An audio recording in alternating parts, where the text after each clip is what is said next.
Non, Aubry, c'est le présent de la gauche. Et c'est déjà énorme pour elle, parce qu'on pouvait considérer qu'elle avait raté le train. Superbe élection municipale, prise du parti en 2008, un peu à reculons, sans avoir envie, en rusant au sens propre. Elle était troisième comme motion, elle arrive à profiter de la faiblesse de Delanoë et des fragilités de Royal pour s'imposer, et ruse au sens figuré, c'est-à-dire la triche, la fraude, qu'elle a traîné jusqu'à la fin de l'année 2009. Il y avait encore le livre en septembre 2009 et toute la polémique qui donnait l'impression qu'Aubry était illégitime, qu'elle était une première secrétaire par accident et par tricherie. Les régionales ont terminé ça. L'échec aux européennes l'avait fragilisée, elle était déjà le passé. Les régionales font d'Aubry le présent de la gauche. Elle est aujourd'hui la femme qui est la vraie patronne. Plus personne ne la conteste.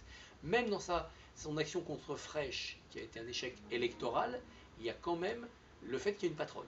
Elle a affirmé une autorité. Il fallait décider, elle a tranché. Là où Hollande et les autres avaient toujours essayé de ménager la chèvre et le chou.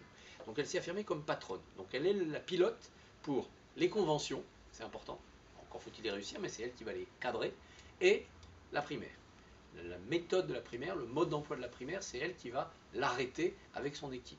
Ça lui donne un énorme avantage, le contenu et le calendrier, sur ses rivaux, et notamment Strauss-Kahn, qui est très loin, qui ne va pas participer au contenu, et tout ce que le patron du FMI émettra, ce sera des messages très libéraux, donc dans le contenu PS, ça ferait bizarre, et il n'a pas la maîtrise du calendrier. Si le calendrier de la primaire est précoce, genre il faut donner sa réponse en janvier, il faut être dans la primaire dès le mois de juin, ça va compliquer la donne pour Strauss-Kahn. Donc là, elle a pris un avantage technique, comme on dirait au patinage artistique.